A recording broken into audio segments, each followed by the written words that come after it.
Wertheim's famous castle has stood guard atop the town since the 12th century, a silent reminder of a time when life was not as tranquil as today. It is a fluke of geographic fate that has put Wertheim, West Germany, in the middle of what's called the Fulda Gap, a break in the mountains, the logical place, say military planners, for the Soviets to stage a march on Western Europe. And so it is every September and October that the tanks come to town. Enough tanks for 70,000 soldiers to fight with themselves on a southern Germany battlefield a little larger than the state of Connecticut. The Blue Forces and the Orange Forces, polite code names for NATO and the Soviets.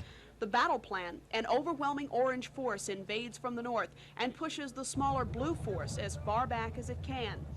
Then, to simulate what would happen when the American reinforcements arrive, the roles are reversed. The Blue forces become the ones with the numbers, and the Orange units must come from behind. The military calls that scene change one of the artificialities of the exercise. Some observers say it's one of the things that keeps the maneuvers from being realistic. There is no live ammunition being used in this battle, but even the sound of the blanks is enough to convince even the uninitiated of the horrors of war. You think about what would happen if the Soviets decided to come across the border. The devastation that would occur in that first 24 to 48 hours is something the likes of which this world has never seen and hopefully will never see. Captain Burl and his unit are assigned 12 miles from the East German border, and the threat, they say, is real. There could be somebody else or somewhere else, but right now that's the main threat. All this wargaming takes its toll on the German landscape. The exercise is planned for after the harvest, but still there is maneuver damage, from crushed crops to bashed buildings. More than $5 million in damage claims have been filed so far. The U.S. will pick up 75% of the tab, the Germans the rest. Still, it will be at least 3 years before residents start collecting on what they call the second harvest.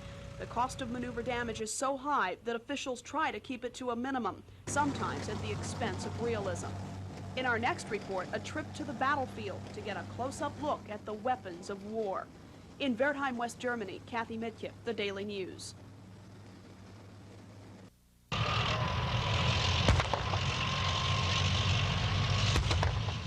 It is fast, it is maneuverable, it is deadly, and the troops who man the M1 think they have a winner. There's nothing it can't do. Whatever I'm looking at, it'll stay right on the target. What's this going to mean for you if you have to go into battle? It means I might go home alive. The M1 is the latest addition to the Army's arsenal. The Soviets don't have anything like it yet, but they're working on it. In the meantime, the 60-ton M1 is amazing its crew with a shock-absorbing design that often means a first-time hit, whatever the target, whatever the terrain. It is this thick fog that makes early morning the best time for a tank crew to move out over the German countryside. Using just the naked eye, a tank commander can see perhaps 20 feet ahead. But the M1's sophisticated radar can cut through the fog and pick up the heat being generated from a tank that's 1.5 miles away. But the M1 is not without its problems, and the verdict won't be in until it's forced into battle. The tank is almost entirely computer-operated, and when the computer breaks down, the M1 comes to an unceremonious halt. Because of the way it's designed, the driver practically has to lie down to operate it, and some drivers have been known to fall asleep at the wheel. Even the best tank in the world is vulnerable, and the one thing that an M1 crew fears most is the wire-guided missile, like the TOW. In fact, some observers say there should have been more missile practice in this exercise, especially when the 1,200 members of the 82nd Airborne dropped to Earth, perfect targets for surface-to-air missiles. It took less than 6 minutes from the time the first piece of equipment left the plane to the time the last paratrooper landed. Okay, we know they're not from here around.